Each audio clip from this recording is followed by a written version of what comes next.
Y siendo las 6:05, yo creo que estamos en condiciones de empezar. En la medida que se vayan sumando, los vamos a ir dejando entrar. En todo caso, como ustedes saben, todas las sesiones quedan grabadas y se suben al canal de YouTube de la facultad. Le damos la palabra a Cote Bello. Sí, vamos a presentar entonces a los y la expositora del día de hoy. Igor Márquez, de Artes Musicales y Sonoras, lamentablemente no podrá estar presente, así que nuestro primer expositor y participante de esta tercera sesión del ciclo de preguntas 2021 es Cristóbal Rifo, académico de arquitectura. En el año 2011 se tituló de arquitecto en la Universidad Austral de Chile. Desde entonces ha colaborado con oficinas de arquitectura de Valdivia y Santiago, en paralelo a un ejercicio independiente que le ha permitido lograr importantes resultados en concursos públicos nacionales e internacionales. Se ha desempeñado como docente en diversos talleres de arquitectura de la Universidad Austral de Chile, Universidad de San Sebastián y Universidad Diego Portales. Entre 2017 y 2019 cursó un magíster en arquitectura en la Escuela de Arquitectura Bartlett de UCL en Londres, donde incursionó en temas de ciudad y espacio público. Y se ha incorporado recientemente como académico de la al Instituto de Arquitectura. Y nuestra segunda invitada del día de hoy es Constanza Valderrama. Ella es docente de artes visuales, artista chilena, reside en la ciudad de Puerto Montt, posee un magíster en artes visuales de la Universidad de Chile y es máster en fotografía del Royal College of Art. A través de una economía de recursos y de diversas experimentaciones materiales, su práctica busca expandir los tradicionales límites de la fotografía. Ha participado en exposiciones tanto en Chile como en el extranjero, de las cuales las más recientes son London Grats Now, Saatchi Gallery, Londres, y 2020 It's Nice to Be at Home, en Fumi Gallery, Londres. Bienvenida, Constanza. Voy a decir unas palabras. Gracias, muchas gracias. Quería decir unas palabras a nombre de la facultad y del interés que tiene la facultad de que se constituya este ciclo de preguntas que se dio inicio el año pasado, como parte de la intención de compartir el quehacer, las reflexiones y los proyectos de nuestros académicos. El primer año se hizo el recorrido a través de las obras y proyectos de todos los profesores de planta de nuestra facultad, y este año hemos ido avanzando con los profesores nuevos que se van sumando a nuestro equipo y además a los profesores de honorarios y adjuntos. Tenemos la suerte de tener un equipo de académicos espléndido y producto de esta situación de la virtualidad generalizada por la pandemia, creemos que este es uno de los pocos espacios en los que hemos podido conocer a aquellos que se nos empiezan a integrar de a poco, así que estamos muy felices de poder escucharlos hoy. Vamos a tener la posibilidad de compartir las ponencias de estos dos académicos con todos ustedes, y la idea, una vez más repetirlo, es que al finalizar las ponencias todos se sientan con la libertad de hacer preguntas a través del chat o directamente hablando, como se hacía antes.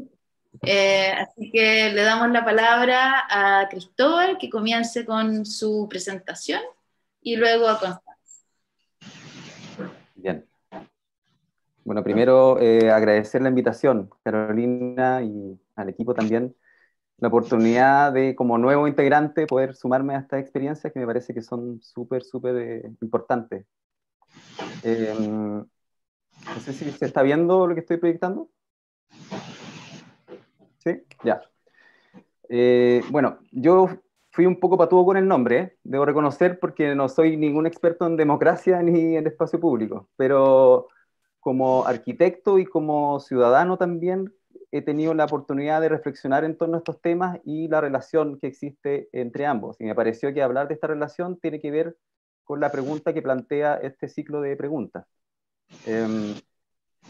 Primero, quería partir con este texto de John Parkinson, que es un texto con el que me crucé cuando estaba haciendo el magíster, y dice lo siguiente: lo que precede todos los pasos formales de un proceso de toma de decisiones es la generación de narrativas en la esfera pública informal, narrativas acerca de experiencias de conflictos sobre recursos colectivos, el impacto de decisiones públicas, reclamos normativos acerca de qué debería hacerse en relación a alguien en particular, etc. El discurso, en otras palabras.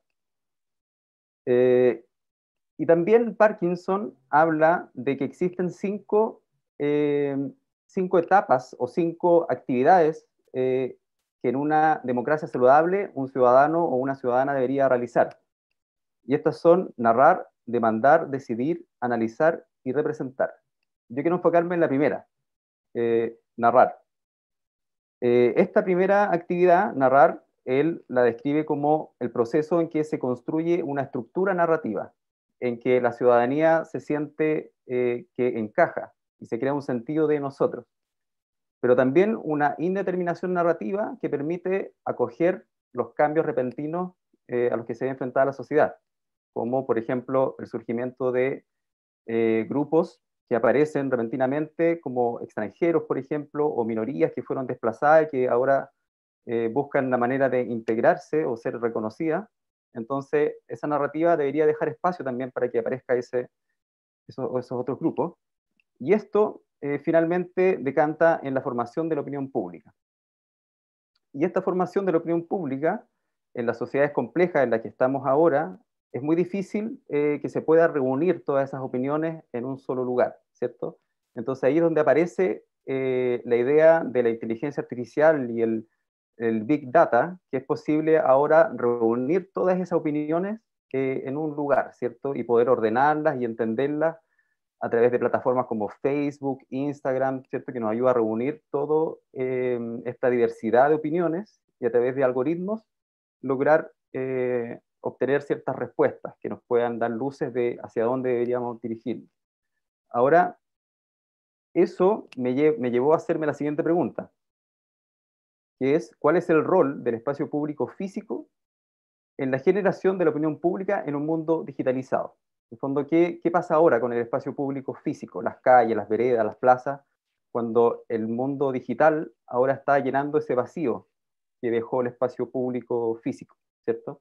Así como antes las ciudades-estado griegas o algunos cantones suizos todavía pueden lograr que es una democracia más directa, ¿cierto? Donde las personas se reúnen en un espacio concreto, comparten sus visiones del mundo y pueden llegar a una decisión en un lugar súper acotado y determinado. Ahora el mundo digital parece que está ofreciendo esa posibilidad, pero con ciertas restricciones o ciertos problemas que son los que me gustaría ver ahora a continuación. Tenemos este caso, ¿cierto? El caso de Zoom, que es donde estamos ahora reunidos, que sería una plataforma pública, ¿cierto? Estamos acá reunidos públicamente, pero tenemos la posibilidad de apagar nuestras cámaras, lo que significa estar menos expuestos al público. Entonces empieza a aparecer una realidad más parcial. No es la realidad compleja a la que nos enfrentamos en el espacio público físico, sino que es una realidad parcial. Lo mismo con Facebook, como cuando podemos nosotros bloquear a personas que no nos interesan, o podemos nosotros a través de ciertos parámetros definir las cosas que yo quiero que el resto vea de mí, o lo que yo quiero ver del resto. Entonces empezamos a generar burbujas de realidad. Y también ese control se lleva al espacio físico cuando a través de Google Maps o cualquier otra herramienta de Google nos permite saber de antemano qué ruta tomar, por ejemplo, de la casa al trabajo, de la casa a otro lugar, para evitar todos los posibles accidentes a los que yo me pueda enfrentar en el camino. Por ejemplo, una marcha que me pueda incomodar, o enfrentarme a situaciones que de alguna forma me podrían interpelar o cambiar mi visión del mundo, ¿cierto? Quiero ser lo más eficiente posible de mi casa, ir al trabajo de la manera más eficiente posible. Entonces, ¿de qué manera el espacio público puede aportar algo dentro de ese escenario? ¿Cierto? Y ahí aparece este personaje, que es Richard Sennett, un sociólogo inglés, que tiene un texto que se llama La ciudad abierta, ¿ya? De Open City. Entonces, a través de este personaje y de este texto, a mí empezó a surgir la idea de cómo el espacio público físico podría aportar en este nuevo escenario. Y hay otros autores anteriores, por cierto, que también hablan de este tema antes que él, como el caso de Jane Jacobs, en su libro La muerte y vida de las ciudades americanas, donde habla de la importancia de la vereda y del espacio público en esta exposición a la diversidad. y que eso de alguna manera me hace ser consciente de lo diferente, de que la realidad es más compleja de lo que yo imagino, ¿cierto? En mi esfera privada. Y también usa ciertos términos, ciertas palabras que ya empiezan a evocar una cierta idea de espacio, ¿cierto? De cómo podemos imaginar estos espacios físicos, cómo se pueden diseñar para lograr ese objetivo, que sería potenciar los encuentros inesperados y permitir la emergencia de la diversidad en el espacio público, ¿cierto? Entonces, tener la posibilidad de enfrentarme a algo que yo no espero, que es diferente a mi visión de como sesgada que puedo llegar a tener a través de este control que tengo en el espacio digital. Entonces, esta imagen de la feria fluvial, de alguna manera, puede evocar esa idea de membrana, como sugiere Sennett acá, esta idea de membrana, de lo poroso, la idea de orilla, de lo abierto, de lo permeable, en contraposición a estos otros conceptos que son el muro, lo compacto, el borde, lo cerrado, lo impermeable. Entonces, esta orilla permeable de la ciudad, de alguna forma permite tener donde se puedan encontrar toda la complejidad del ecosistema con la complejidad de la sociedad, ¿cierto? Donde hay intercambio económico, donde soy consciente que existe una fauna asociada a esta actividad económica, producto de que este es un límite permeable, ¿cierto? No es un muro cerrado impermeable, sino que al ser abierto y tener un espesor, así como la orilla de una playa, permite que ocurra o que surja una diversidad de cosas que seguramente al inicio yo no esperaba al momento de diseñar este espacio, como que aparezcan los lobos marinos acá esperando que les den comida o que lleguen las aves. Toda esa diversidad de la complejidad del mundo se puede lograr en estos espacios que permiten esa permeabilidad. Entonces quería mostrarles acá algunos proyectos que desarrollé durante el magíster y los desarrollé basándome en esa idea de Sennett, de esta idea de membrana, de permeabilidad, de abertura. Primero, este proyecto tuve la oportunidad de trabajar en Atenas, en un lugar que se llama Exarquía, es un barrio en Atenas. Este lugar tiene la particularidad que podríamos decir que es como el epicentro de la anarquía en Europa, la capital de la anarquía en Europa. Y luego de la crisis del 2008, que pegó muy fuerte en Grecia, donde hubo unas medidas de austeridad súper fuerte, y una reducción del gasto público en materias como salud, educación, vivienda, cultura, se transformó en un caldo de cultivo para que estos grupos tomaran el control de esta zona, ¿cierto? Entonces, junto con la comunidad, bajo la guía de estos grupos que tenían una estructura organizativa ya bien clara, comenzaron a llenar los vacíos que empezó a dejar el Estado. Entonces aparece toda una estructura de poder de estos grupos, donde comienzan a tomarse edificios que quedaron abandonados después de la crisis, edificios donde vivía gente que abandonó Atenas, abandonó Grecia, quedaron estos edificios disponibles y estos grupos empezaron a tomarse esos edificios y a tener colegios, centros de salud, centros culturales en estos lugares. Empezaron a llenar los vacíos que había dejado el Estado. Y todo esto ocurriendo al lado de este sistema de gobierno más formal, que es lo que se ve acá en negro. Y todo esto ocurre al lado de la antigua Ágora y la Acrópolis en Atenas. Estos son los lugares donde se ubican estas tomas por estos grupos. Entonces acá, de alguna forma, el proyecto intenta rescatar esta idea de la orilla y de la membrana de Sennett en contraposición a la idea de poder como más presente, ¿cierto? Que es estos muros impermeables. Este es el Parlamento de Grecia, esta es la Acrópolis. Y es curioso que en este lugar donde surge de alguna manera la democracia, podemos darnos cuenta que también la democracia no era tan abierta, tan democrática, ¿cierto? Igual de alguna forma estaba destinada para los hombres, y los hombres solamente podían reunirse y tomar decisiones en la antigua Grecia, ¿cierto? Entonces, de alguna forma el proyecto busca lograr lo inverso. ¿Cómo podemos hacer un edificio que conecte realmente con la comunidad a través de un límite que sea abierto, que sea poroso? Entonces aparecen ya las primeras pruebas de cómo trabajar ese borde. Perdón, me faltó decir que el proyecto se ubica en este cerro. Ese cerro está en la mitad de ese barrio Exarquía. Entonces, estas son las primeras pruebas de ver cómo trabajar ese borde y buscar de qué manera potenciar las posibilidades de encuentros entre las personas. También análisis que de alguna forma ayudan a entender cómo simular el comportamiento de las personas en este lugar y ver de qué manera se puede ocupar mejor ese borde del cerro. Entonces surge finalmente este resultado donde desaparece la idea de edificio convencional y aparece un espacio, ¿cierto? Un espacio abierto que brinda la posibilidad de que surjan espontáneamente las actividades según lo que las personas necesiten en ese momento. Entonces todo el borde del cerro, que era una antigua cantería, entonces aprovecha el material del cerro para excavarlo y generar estos espacios que se van relacionando con el contexto de maneras particulares a lo largo del recorrido, ¿cierto?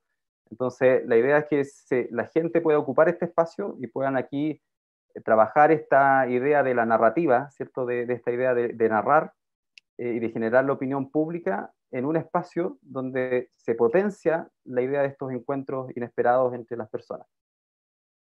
Una vista aérea con algunos fragmentos, luego algunas imágenes del proyecto.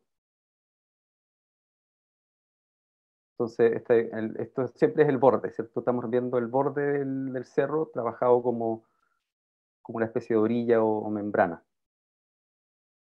Y siempre aparece esta dualidad, como entre lo construido, lo natural, entre las personas y el contexto, entre el edificio y el contexto, siempre está esa idea de cruce de cosas. Y este es otro proyecto que también se trabajó bajo la misma línea y trata el tema de la passeggiata, que es un concepto italiano, ¿cierto? Que es básicamente salir a pasear después de comer. Pero los italianos tienen como esta elegancia, ¿cierto?, de transformar cosas bien cotidianas en algo más vistoso. Y también la idea de la passeggiata tiene que ver con esa idea del espacio público y de ver a los demás y ser visto por los demás. Entonces, los italianos se visten de una manera especial, ¿cierto?, para salir a la calle y ser visto por los demás y ojalá provocar situaciones especiales, encontrarme con alguien desconocido, tomar algo, tomar un café. Y tiene que ver a mí me llamó la atención este cuadro, que es un cuadro del Bosco, que se llama El Jardín de las Delicias, que tiene que ver con eso, como con la diversidad de posibilidades de relaciones en el espacio entre las personas y el espacio público también, y cómo eso se puede llevar a ese lugar, digamos. Entonces aparecen todas estas herramientas de diseño, de análisis del lugar, para ver cómo se puede sacar el mayor provecho a ese lugar para que pueda ocurrir esta passeggiata, este paseo y potenciarlo. Entonces el análisis del lugar tiene que ver con ver todas las posibilidades de recorridos, simular por dónde la gente puede transitar, ¿cierto? Estos son software de simulación donde te muestra los lugares donde la gente, las posibilidades de que la gente se encuentre. Lo más rojo son los puntos donde la gente se podría encontrar, ¿cierto? Y donde se producirían los encuentros más importantes. Y todo ese análisis desemboca después en este proyecto, y este proyecto sería el escenario ideal donde puede ocurrir esta actividad, donde podrían potenciarse todos estos encuentros inesperados entre personas, idealmente entre personas extrañas, ¿cierto? Entre personas diferentes. Y esto apoyado también con un trabajo de reflejos, entonces las fachadas se trabajan con materiales reflectantes, donde las personas yo puedo mirar esto y ver a alguien reflejado ahí, y me doy cuenta que hay alguien detrás mío, y se potencia esta idea de encuentro inesperado. Eso es otra vista del proyecto, y con esto ya termino. Esto es lo último que estamos haciendo en la asignatura de Arquitectura Contingente, que es una asignatura que hago yo en la carrera de Arquitectura, y quería de alguna forma trabajar todas estas reflexiones, ideas que fui desarrollando en el magíster, trabajarla con los estudiantes, aprovechando la plataforma que brinda esta asignatura. Entonces, de alguna forma, salimos a buscar en la ciudad estos lugares que nos brindan la posibilidad de generar estas orillas, o estos espacios de encuentro inesperados, y que de alguna forma quedaron en evidencia ahora en la pandemia. La pandemia dejó en evidencia los lugares que posibilitan los encuentros entre las personas aún estando en pandemia. Entonces buscamos lugares que en fase 1 y fase 2 pudieran seguir funcionando y generen estos encuentros. Entonces la idea es tomar estos lugares y analizarlos, tomar sus partes, los fragmentos de estos lugares y ver de qué manera se pueden reunir y generar un imaginario de ciudad, una ciudad posible, ¿cierto? Donde podamos de alguna forma potenciar estos encuentros para de alguna manera complementar lo que ocurre en el espacio digital, porque el espacio público ahora tiene que repensarse para llenar los vacíos que deja el espacio digital en esta idea de generar la opinión pública, ¿cierto? Y que de nuevo tiene que ver con esta idea del cuadro El Jardín de las Delicias de El Bosco. Por eso me gustaría terminar con esa imagen. Con eso termino. Gracias, Cristóbal. Excelente. La arquitectura de las posibilidades del error, el espacio como para el encuentro fortuito, cómo construimos esa nueva versión de ciudadanía, digamos, expresada en el espacio público. Súper. Ahora le podemos dar paso a Constanza para que podamos después discutir cuáles son las convergencias y divergencias.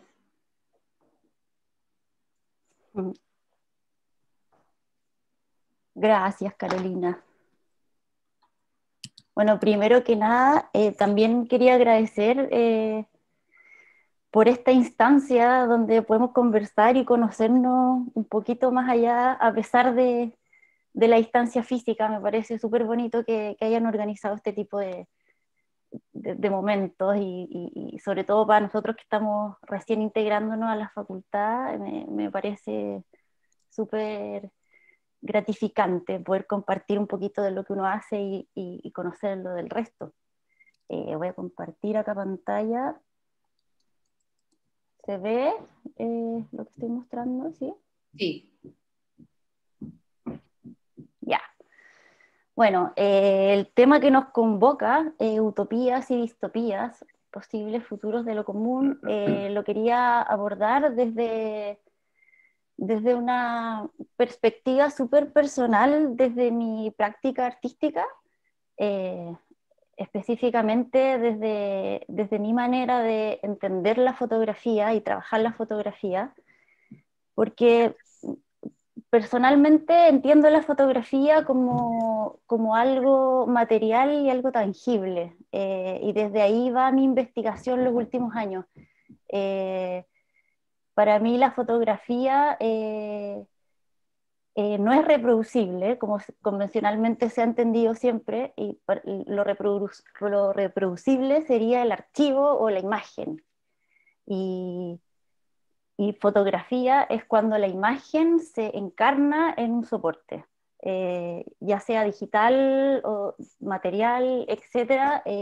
Siempre yo entiendo que la fotografía adquiere propiedades físicas del soporte en que está encarnada esta imagen. Por ejemplo, estas imágenes que yo estoy presentando ahora acá, las estoy viendo yo como una fotografía y todos ustedes la están viendo de manera distinta, porque tenemos calibraciones de pantallas distintas, tenemos formatos de pantallas distintas, etc. Eso como en el área digital. Pero mi investigación plástica se centra en la materialidad de la fotografía de una manera mucho más análoga, haciendo experimentaciones materiales a partir de archivos digitales, y me interesa mucho eso de cómo el soporte o la materia interviene en las imágenes produciendo fotografías únicas, a pesar de poder imprimirlas de manera seriada o más estandarizadas, siempre van a haber propiedades físicas que las afectan. Y otro eje súper importante en mi investigación es la economía de recursos. Me gusta trabajar con materiales súper sencillos, cotidianos, de fácil acceso, impresiones caseras, impresiones láser, imágenes de baja resolución, temáticas cotidianas, y eso ha sido un poco también resultado de, bueno, muchos años que he trabajado de fotógrafa. Trabajé casi 15 años, he trabajado como fotofija en cine, documentando producciones cinematográficas. También estuve estudiando ahora en el Royal College of Art el máster en fotografía, y como que siempre me ha chocado un poquito, no chocado, pero me ha llamado mucho la atención como los altos estándares en que se acoge la fotografía, especialmente como la fotografía relacionada en las artes visuales, porque uno va a una exposición, o yo veía a mis mismos compañeros en la escuela en Londres como que imprimían en grandes soportes, en papeles exquisitos, de gran formato, etcétera, y como que sentía también que había un derroche, un desgaste de recursos súper grande, y que yo personalmente tampoco me lo podía permitir, como que también pasa por ahí, que era también una limitación que yo tenía, que estaba con beca y con hijo y con familia en Londres, que es carísimo, y me empezó a hacer mucho sentido como buscar una manera más sustentable de hacer fotografía y de expandir los límites de la fotografía y poder trabajar con materiales no tan convencionales. Por eso empecé a trabajar con esto, con materiales encontrados, y recalcando esa idea que yo tengo de la fotografía como generadora de piezas únicas. Y entonces, los últimos años he trabajado básicamente con dos imágenes. Esta, que es un paisaje que corresponde como a una historia familiar bien potente para mí, y que la he ido repitiendo, imprimiendo de manera casera en distintos soportes. Por ejemplo, acá también está en una página de un libro que encontré, acá en una lija. Acá está impresa en tela con una intervención de bordado, y he estado constantemente volviendo a esta imagen una y otra vez. Acá está impresa en dos papeles de colores distintos con un corte manual, y todo el rato buscando como distintas soluciones manuales y análogas de darle como una carga más bien sensorial a esta imagen, que para mí es un recuerdo recurrente y que cada vez que se me viene a la cabeza como que se materializa de manera distinta.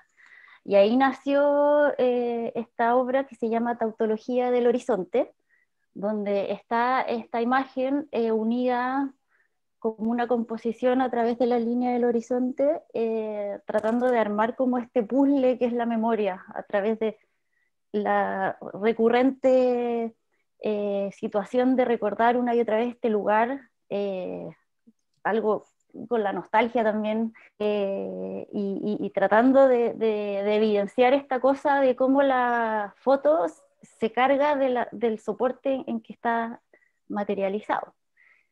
Y la otra imagen que he trabajado mucho este último tiempo, como que me interesaba trabajar el paisaje, que es una temática súper tradicional en las artes, también me interesaba trabajar el retrato. Entonces empecé a trabajar también con una imagen que también tenía de archivo guardada, el retrato de mi abuela. Le hice ese retrato un par de años antes de que muriera. Y también me interesó ver cómo se encarnaba esta imagen, cómo podía construir tres fotografías distintas a partir de los materiales con que la imprimía. Todo para también tratar de hablar del Alzheimer y la fragilidad de la memoria. Busqué materialidades que reforzaran esta idea del Alzheimer y de la pérdida de memoria desde la fragmentación o desde la parcialización de la imagen. Entonces, por ejemplo, acá La imprimí en post-its, en notas adhesivas. Acá hay un detallito que ahí se nota un poquito más la materialidad. También la imprimí en una tela como de paño de cocina y la deshilé, también intentando parcializar su rostro, su imagen, y sentir un poquito la fragilidad de la memoria y del Alzheimer y de la fragilidad de la vida en el fondo, con esta otra materialidad. Hay un detalle. Y esta otra que fue un mantel que encontré en un mercado de Londres, un mantel antiguo que también me traía mucho a mi abuela también, como que también la materialidad como que me evocaba mucho a mi abuela y también me hacía sentido de cómo también parcializaba esta imagen. Eh, y me interesó mucho eso, de cómo a través de tres materiales distintos hablar de un poco de lo mismo, de esta fragilidad de la memoria, del Alzheimer, etcétera. Y ver cómo el mismo archivo, sin ningún retoque, se mutaba a través del soporte. Y bueno, como hay poquito tiempo, me quería detener en una, especialmente en esta, porque eh, de acuerdo al tema que estamos hablando, de las utopías y como posibles futuros de lo común, me pasó mucho al hacer esta imagen. Bueno, la expuse en un par de galerías en Londres en plena pandemia. Por ejemplo, estuvo acá en la Saatchi Gallery, estuvo agosto y septiembre en Londres del 2020, que fue un momento en que la pandemia estaba así, pero terrible.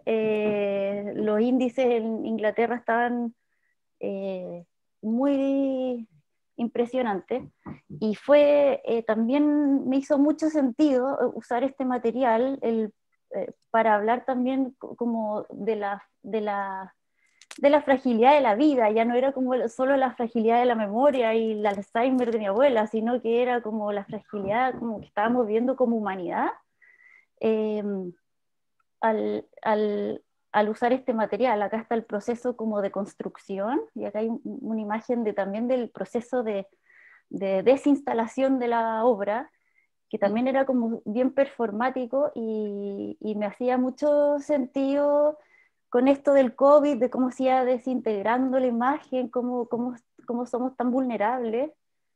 Y también, bueno, como que me hizo mucho sentido también las metodologías que yo venía usando, los materiales precarios, la impresión en casa se volvió, había partido siendo como una limitación económica que yo tenía en el contexto beca, y finalmente se empezó a convertir como en una fortaleza, en algo que me acompañó y me ha acompañado súper bien en pandemia, como poder trabajar de esta manera, tan casera, tan precaria. Y, y me pasó esto con ese material, y bueno, y he recurrido harto a ese material, ha sido bien dúctil, y quería como cerrar con este trabajo que, bueno, este fue un poquito anterior, es del 2019, lo hice para el estallido social. Me conseguí este lugar 2 semanas después del estallido, que es un lugar que está en Londres, en Greenwich, que es un barrio como bien transitado, está en Trafalgar Road, que es una calle súper comercial, con mucho turismo, y está esta vitrina que se llama Windows 187, donde invitan como artistas a intervenir. Y quise acá construir esta imagen de la cordillera de los Andes, eh, para hablar del estallido y poder también como manifestarme o expresarme y compartir lo que estaba pasando con la gente de allá. Y bueno, me interesó usar la cordillera porque para mí, no sé, como que siento que es como el telón de fondo de todos nosotros, de norte a sur, y ha sido como claro, como un testigo súper silencioso de una historia súper sufrida desde el colonialismo hasta el estallido, hasta ahora, de una historia reprimida, y a la vez en este momento del estallido y de, de todo lo que estamos viviendo, también de un escenario súper como onírico y esperanzador. Por eso también me hacía mucho sentido usar una imagen más bien positiva y tranquila también, como pensando en ese futuro. Y, y el material, claro, también me hacía sentido usar esto bueno, lo hice eran casi 2.500 post-its que imprimí y armaban esta imagen, hay unos detalles, esta la sacó alguien por Instagram, no sé quién es él, y me interesó mucho como el material también hablaba de eso, desde este módulo que es el post-it, de hablar de la fragmentación que se vive en el país, y también como cada post-it también era como la cantidad de gente unida en esta lucha. Y fue interesante también que, bueno, cuando caía la noche allá en Londres empezamos a iluminar esta obra por detrás, eh, y, y en la noche se volvía súper abstracto, o sea, con la luz por atrás se hacían mucho más presentes los módulos de los post-it y el paisaje se empezaba a perder, a difuminar. Y como que también me empezó a hacer mucho sentido con esta pérdida de la visión, y de los ojos que se fueron perdiendo, y el paisaje como se empezó a nublar también. Y por eso también me interesó mostrar estos detalles, que también algunos post-it cayeron y también como que me hacían mucho sentido con los ojos que se fueron perdiendo, etcétera. Bueno, chuta, perdón, creo que me pasé un poquito, pero quería cerrar con eso, que es como, nada, esa es mi manera de intento de expandir un poco la fotografía y tratar de como proponer nuevos posibles caminos o rutas para esta disciplina, quizás un poco más accesible y más democrático, no sé, es más sustentable. Eso sería como mi utopía desde mi disciplina. Muchas gracias. Gracias. Gracias por tu presentación, Constanza. Bellísimo tu trabajo. Yo creo que es sorprendente, siempre nos pasa un poco lo mismo. Yo voy a tener que hacer un comentario muy cortito porque, como les comentaba a los expositores, hoy día tengo que salir antes, pero ahí voy a dejar al decano conversando con ustedes.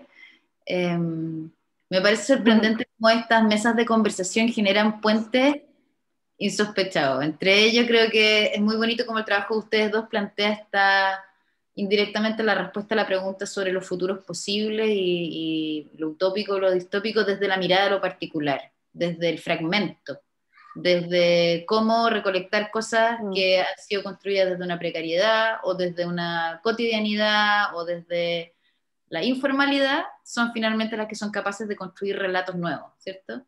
Eso, me parece que es impresionante cómo los dos logran, sin haberse conocido, casi como que deberían trabajar juntos, porque en realidad el tema de la fragmentación es algo que lo une, aunque sea contradictorio. Lo otro que me parece muy bonito, que probablemente va a salir en la conversación, es la idea de lo casual, ¿no? Así como de cómo el accidente, ya sea como promover el accidente, darle espacio al accidente, entender el accidente como lo que le da la materialidad y la textura a esta nueva realidad, es algo que es importante para ambos, desde la perspectiva de una ciudad que está pensada para poder reunir a través de sus bordes mucosos, porosos, lábiles, digamos, hasta cómo planteas yo sé que no es accidental, pero cómo experimentas y fuerzas el soporte de la fotografía de tal manera de que generas como resultados casi como, o sea, producto de mucha experimentación seguro, pero como inesperados, ¿no? Como el deshilachar, el desarmar, el destruir algo va enriqueciendo ese mismo algo. Me da mucha pena, me tengo que ir ahora porque en un minuto más tengo que estar en otra parte, pero dejo a Felipe. Felipe, tú tomas el mando. De verdad, un placer escuchar sus presentaciones. Voy a escuchar. Gracias, Carolina. Un Gracias, beso. Carolina. Felipe, te dejo. Chao, Caro, que te vaya bien. Y gracias. Chao. Oye, fascinante escucharlo, Cristóbal y Constanza. Tengo un par de comentarios y una pregunta por ahí, y bueno, y ahí dejemos que fluya la conversa, pero comparto algunas de las cosas que dijo Carolina. Me llama mucho la atención este concepto de lo permeable, de lo poroso que planteaba Cristóbal al inicio. Y también hay esta idea del límite, ¿no? De que en el límite sucede algo. Y también eso me lleva al trabajo tuyo, Constanza, de que también ocurre en un límite, dado por la economía de medios, también, ¿no es cierto? O los límites de la memoria, del desgaste. Entonces, eso es algo que me interesa a lo mejor poder desarrollar después, porque esta idea de límite es tan importante para el encuentro. ¿Qué tienen los límites? Que ahí ocurren cosas que a lo mejor no ocurren, los límites o la periferia o lo que está, digamos, lo que no está en el centro o en el epicentro, digamos. Eso por un lado. También esto de lo poroso y lo permeable me hace pensar en la propiedad privada, por ejemplo, ¿no es cierto? Cuáles son las posibilidades digamos, de suavizar límites, de hacer público lo privado, de hacer propio lo público también. Creo que también hay un tema interesante. En el caso de la fotografía, Constanza, me llama mucho la atención el mosaico de POSIT y la impresión en formatos poco habituales para mí, por ejemplo, como la tela, ¿no? Que yo creo que no había visto fotografía impresa sobre tela. Y ahí tengo dos preguntas directas, digamos, si quieren las toman, si no quieren no las toman y conversamos de otros temas, digamos, pero una pregunta para Cristóbal, que es a partir de la passeggiata, ¿no es cierto? Parece que los italianos inventaron esto que ahora hacen los hipsters, ¿no? De ponerle nombre a cosas que todos hacemos, pero que tienen un nombre ahora y le ponen el hashtag, ¿no? Pero cuando presentan la imagen del Bosco, del Jardín de las Delicias, hay algo bien interesante ahí, ¿no? Que claro, es una imagen es muy estérica, es muy armónica, bueno, etcétera, pero también el Bosco tiene un lado como del upside down, ¿no? Tiene un lado así medio... Entonces, mi pregunta es si la Carolina hablaba de lo fortuito de los encuentros, ¿no? De proponer espacios donde ocurren encuentros, pero esas simulaciones, esas planificaciones, esa generación de escenarios, ¿es intencionada? ¿Hay una ética detrás de eso? ¿Hay una moral? ¿Hay una idea de generar espacios, digamos, con una intención armónica o es totalmente libre? ¿Qué pasa con el lado oscuro del Bosco? ¿Es parte de eso? ¿No? ¿Cómo se integra? Esa es una pregunta que me gustaría hacerte a ti y también de alguna manera se vincula con lo que me gustaría preguntarle a Constanza, que es este desgaste o decaimiento de las cosas o fragmentación que es parte de la obra. O sea, que digamos no hay una idea así de pegarle un spray así de que fije estos posits para que no se vayan a caer por ningún motivo después, sino que al contrario, están ahí y está bien que se caigan y ojalá que se caigan y es parte del proceso digamos que eso no sea algo fijo. Eso me gustaría preguntarles, no sé si quieren tomar las preguntas directas y después vamos divagando.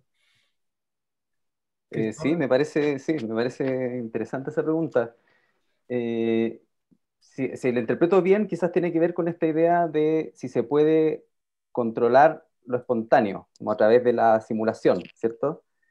Porque si uno comienza a intentar controlar lo espontáneo, deja de ser espontáneo, ¿cierto? Es predecible, es esperable, y justamente uno intentaría, bajo lo que yo presenté, uno buscaría lo contrario, ¿cierto? Que aparezcan situaciones inesperadas, que nos saquen de nuestra idea de lo que es la sociedad y el mundo, ¿cierto?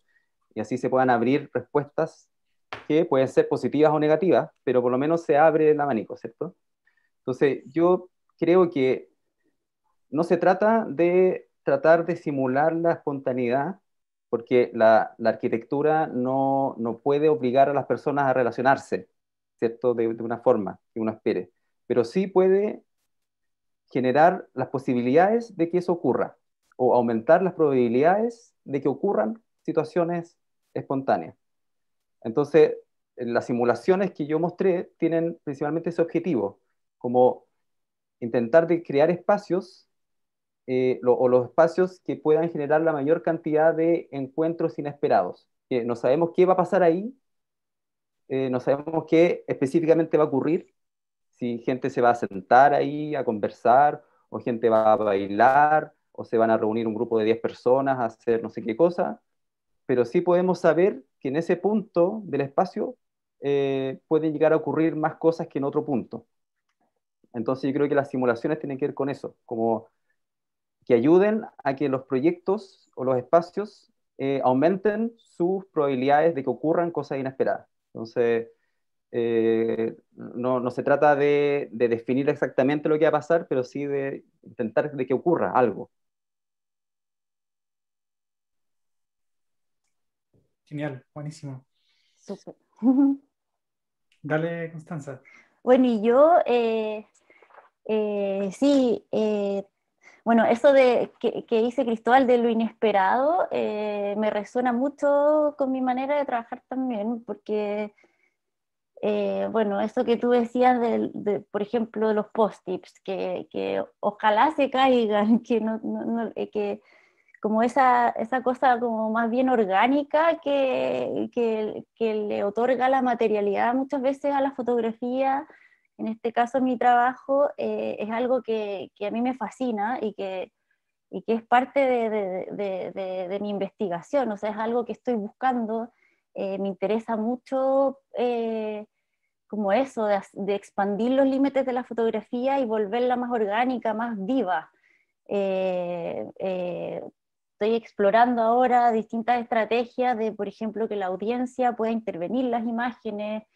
En general, bueno, yo cuando he exhibido siempre me encantaría ver que toquen, que saquen, pero en general la gente tiene un cierto respeto con las obras y he estado ahora también trabajando en eso, en cómo hacer de poder involucrar al espectador de una manera más directa. Y, y me hace mucho sentido trabajar con lo efímero de la fotografía, que la fotografía, nada, pues se entiende como un medio de encapsular el tiempo o de encapsular la realidad, y lo que yo he estado haciendo con ese tipo de material es todo lo contrario, es como darle una cosa, claro, efímera y móvil y orgánica a las imágenes. Y por eso también me interesa, por ejemplo, ese retrato que ustedes vieron de mi abuela hecha con los post-it, ya lo he hecho en 3 lugares distintos y es una serie de 10 y lo voy a hacer en 7 lugares más. Ahora en Londres en septiembre lo voy a hacer un par de veces más y me interesa mucho también ver eso, el registro de una misma imagen con el mismo material, cómo va mutando también, porque es súper aleatoria la manera en que lo imprimo, la manera en que lo construyo, es bien orgánico el proceso, entonces también es parte de mi investigación el hacerlo varias veces y ver como la misma imagen a través de la misma materialidad se construye cada vez de manera distinta y también reacciona de manera distinta. En lugares que son más húmedos que los post-it caen mucho más rápido, hay otros lugares donde las condiciones permiten que queden totalmente intactos y eso es una cualidad que me parece súper interesante de explotar, como que me parece interesante eso, de hacer de lo efímero parte de lo fotográfico también. También me interesaría, siempre he estado dándole vuelta a hacer algo en el espacio público y que la imagen se vaya con el viento. Me interesa mucho eso, Hay el algo desgaste y lo inesperado. hay algo de aceptación ahí ¿Mm? también, ¿no? Porque finalmente la idea de la imagen de la fotografía como algo fijo es una ilusión también, ¿no? O sea, igual todo decae finalmente, incluso Sí. digital, siempre se te puede borrar el disco duro, algo puede pasar, ¿no? Entonces, como también eh, hay papeles que supuestamente duran Claro, 100 años, pero quién sabe, ¿no? Como, sí, sí. Y para Claro, mí, cuando imprimo, por ejemplo, en distintos soportes, también para mí es súper sorpresivo lo que pasa. Es como cuando uno estaba en el laboratorio y aparecía la imagen y era súper mágico. Yo que trabajo con digital ya no tengo esa magia de laboratorio, pero sí, siempre estoy como experimentando con distintos materiales y para mí también es súper sorpresa e inesperado lo que va a salir, como que eso es lo que me produce placer a mí también como artista, de estar así como, guau, como que hay algo que está súper fuera de mi control. Y ahí me hacía mucho sentido lo que hablaba Cristóbal. sí, yo creo que tiene que ver con eso, con, por un lado, la sobredeterminación de las cosas y por otro lado, la indeterminación de las cosas. Yo creo que ahí también hay un Mm, equilibrio, porque en el caso de tus fotografías con estos post-it, yo creo que la decisión de usar el post-it también lleva consigo una determinación, ¿cierto? Uno sabe que algo va a pasar, no sabe bien qué va a pasar, ujú, pero sí sabe que algo va a pasar. Entonces, la decisión de usar ese elemento, de alguna manera, ejerce un cierto control, pero también deja espacio para que ocurran otras cosas. Entonces, eso llevado a la arquitectura, yo creo que igual tiene que ver con cuánto sobredeterminamos los espacios o qué tanto sobrediseñamos los espacios, dejando como un sistema cerrado que no permite que ocurra nada más que lo que yo quise que ocurriera al sobrediseñar. En cambio, si dejamos mm, espacio para una indeterminación en el espacio o un espacio, digamos, como ambiguo, que deje espacio para que ocurran cosas que no sabemos bien qué es, pero doy el puntapié inicial para que aparezcan respuestas inesperadas, pues, cosas inesperadas que, como digo, pueden ser buenas o malas, por eso es que hay un grado de distopía también en eso, pero lo interesante es abrir mm. esa discusión. Cristóbal, ¿y por qué crees tú la importancia del límite, del borde, de ese espacio de contorno como para encuentro, para las situaciones? Yo creo que precisamente, por lo menos en la arquitectura, se trata de, en lo posible, evitar los límites. Que el límite se transforme, que el límite se transforme en frontera, por llevarlo a una escala quizás como geográfica. El límite es cerrado, ¿cierto? Es infranqueable. En cambio, la frontera es un lugar de encuentro, de paso, ¿cierto? Donde puedo pasar de un lado a otro. Es como Entonces, como la membrana celular, ¿no? Donde ocurren las interacciones, exacto. se dejan entrar cosas y salir otras y tiene que existir ese filtro. Claro, y eso de alguna forma tiene un espesor, ¿cierto? No es una línea rígida, estática, sino que esta imagen de la orilla del mar Mm, también es bien elocuente en eso, que no es un límite estático, ¿cierto? Sino que tiene un movimiento. En un punto del día el agua llega más arriba, en otro momento del día el agua está más abajo, y en ese fluir del agua surge una diversidad de cosas. Aparecen las conchitas en la arena, los pasos de mm, las aves. eh, entonces, ese límite que cuando se transforma en una orilla, por llamarlo así, le damos ese espesor y le damos la posibilidad de ser más poroso, pueden surgir cosas inesperadas. Entonces la ciudad, en la visión de Sennett, que es lo que a mí me interesó de eso, es tratar de que la ciudad construya más orillas que límites, orillas más porosas que límites rígidos, digamos. Y eso viene de una mm, crítica a Le Corbusier, ¿cierto? Con esta idea de las ciudades en altura, donde se libera el primer piso y se muere un poco la vida pública en el primer piso. Hay que tratar de recuperar eso, y que el nivel de calle, el nivel de peatones, ¿cierto? Se vuelva más rico en situaciones. Y el auto no ayuda mucho en eso, entonces ahí aparecen muchos temas más asociados mm. a los problemas de la ciudad actual. Genial. Yo creo que me gustaría dar la palabra porque vamos a ir cerrando pronto, en unos 5 minutos, yo creo. Entonces, si alguien quisiera comentar algo, preguntar algo a los expositores o desarrollar alguno de los temas que hemos estado conversando, o proponer otro, ¿por qué no también? Adelante. Roberto tiene la mano. Adelante, Roberto. Sí, no, hola. La verdad es que me quedé pensando mucho en tu trabajo, Constanza. Creo que siento un poco más de empatía porque tuve mi abuela igual, mi abuela con Alzheimer, entonces, y de repente cuando veía tu trabajo y, y lo relacionaba con, no sé, con el tema esta, la utopía y distopía, igual creo que es la gracia de tu trabajo que se puede interpretar de muchas formas, que es la gracia. Qué romántico suena o qué fuerte o reflexivo es pensar que para pensar en una utopía o distopía en este caso, siempre hay que pensar en el presente y qué más presente es tratar de retratar la realidad que se está presentando. No sé, me tocó mucha parte de ver la gente de la tercera edad y pensaba cuánta gente de la tercera edad no es visualizada o el Alzheimer no es visualizado como tal como es, que de repente se deja pasar y allá está, pues, y de repente apareces tú con esta exposición que revienta la cabeza y retrata tan bien la forma del Alzheimer y se visualiza, lo encuentro que qué mejor manera que pensar en una utopía así que viendo el presente primero, igual. Era una felicitación nomás y una reflexión. Gracias, Roberto. Muchas gracias. Estaba muy bonito. Iván. Gracias.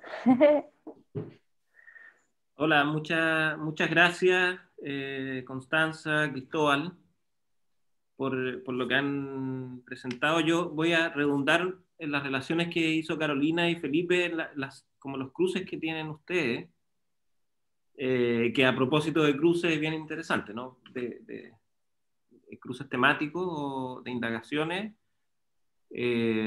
pensando en la idea de la membrana y también en estos mínimos materiales que trabaja la membrana en Cristóbal, los mínimos materiales en Constanza, también la idea de encuentro inesperado y la forma también fragmentaria de construir la imagen, Constanza, me parece como que son cruces bien interesantes.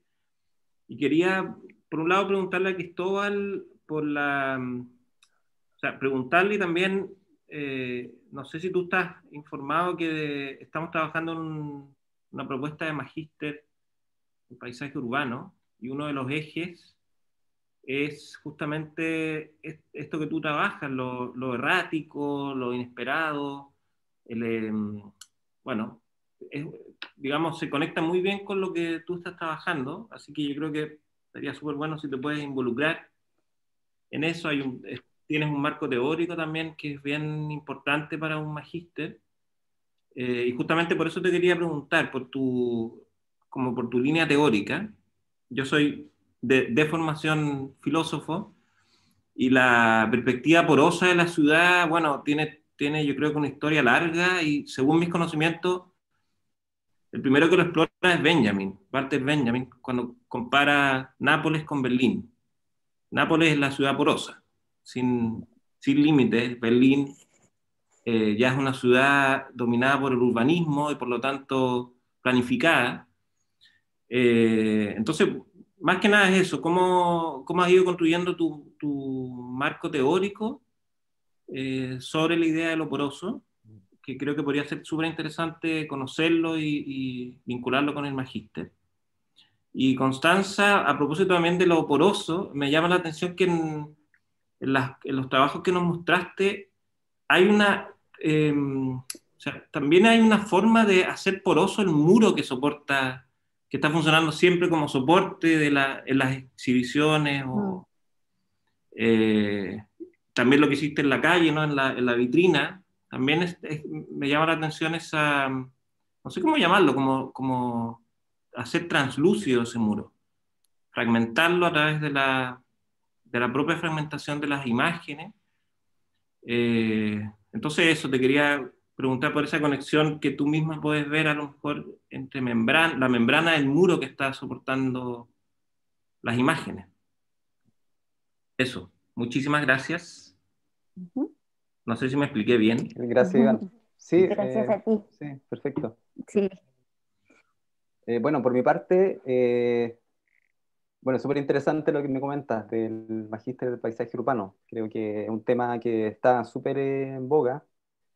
El tema de la ciudad y pensar la ciudad también como un ecosistema, ¿cierto? Como esta visión de las ciudades como sistemas. Es un tema que ahora está entrando igual, así como la ecología tiene una complejidad, la ciudad también tiene una complejidad que los límites de la ciudad no terminan, ¿cierto?, en el límite urbano definido por el plan regulador, sino que hay situaciones que sobrepasan eso, las migraciones de las aves, el agua, cómo fluye dentro de la ciudad, los límites son distintos, ¿cierto? Entonces, me parece súper interesante. En cuanto al marco teórico, no podría decirte que hay una línea tan formal de pensamiento que yo haya seguido para explorar este tema de la porosidad. Son más bien cosas dispersas, como por un lado me fui encontrando en el magíster con distintos autores que fueron de distintas áreas reforzando esta idea de la porosidad.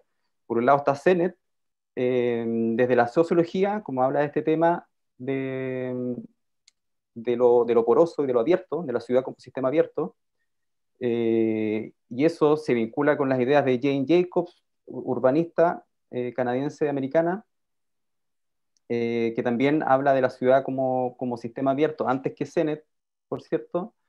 Y por otro lado aparece otro autor que se llama Colin Ward, que es un anarquista, que es de los anarquistas más importantes de Europa, donde plantea también un pensamiento anarquista, pero como la anarquía no vista como el caos, sino también como una estructura de organización social, ¿cierto? Que tiene una estructura y que de alguna forma esta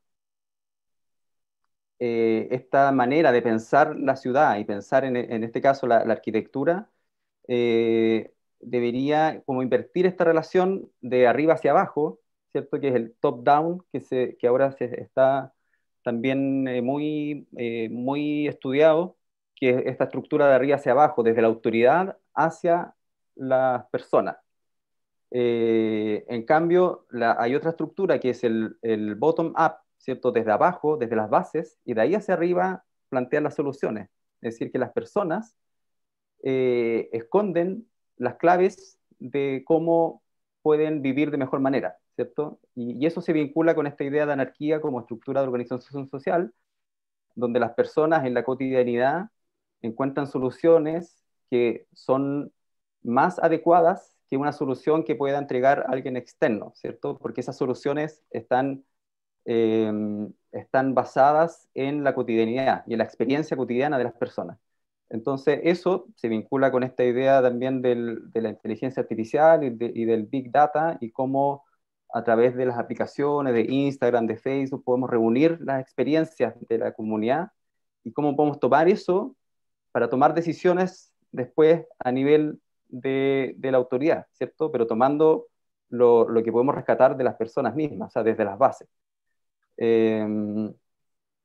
Bueno, y también nos enfrentamos en un escenario distópico en cómo ese Big Data se está usando para manipular, ¿cierto?, a través de la economía y las grandes empresas. Bueno, el problema no es el medio, es quién maneja el medio, ¿cierto? Entonces, si ese medio lo podemos usar a nivel de organizaciones, a nivel país o de toma de decisiones de las autoridades o agrupaciones sociales, ese medio podría ayudarnos a encontrar soluciones mucho más adecuadas a los problemas reales de las personas. Cristóbal, disculpa la interrupción antes de darle la palabra a Constanza para cerrar, pero creo que en la misma terminología que tú planteas del top-down o bottom-up, ahí mismo quizás está la clave de por qué es problemático eso, ¿no es cierto? ¿Por qué el bottom-up? Porque tú dices recolección de datos, perfecto, te informas, pero ¿quién toma las decisiones? El control está arriba. falta la vuelta, ¿no? Falta el círculo. Es una línea unidireccional, ya sea de arriba a abajo o de abajo a arriba.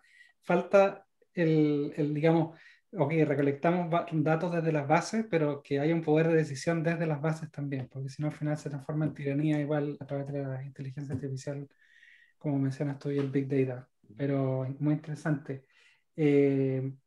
Bueno, ya son las 7:10. A mí me gustaría darle la palabra a Constanza para que quizás cierre, si quiere, para que cierre digamos, las cosas que dejó Iván pendientes, ¿no? Y podamos ir dándole un cierre a esta conversación. Más que un cierre, para no dejarlo definitivo y pasarlo poroso, para darle un 3 puntos suspensivos a esta conversación y que sigamos el 9 de julio y en otros momentos también. Gracias, Felipe. Bueno, Iván, lo que tú me decías claro, de cómo a través de la fragmentación y del material que estoy usando, cómo hago traslúcido el muro o el soporte, el fondo,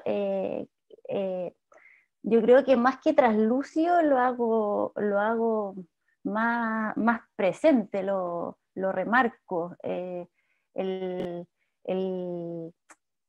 Por ejemplo, en este caso de los post-its, como que el retrato, por ejemplo, hecho en post-it, está en un constante diálogo con la pared. La pared es parte de la obra.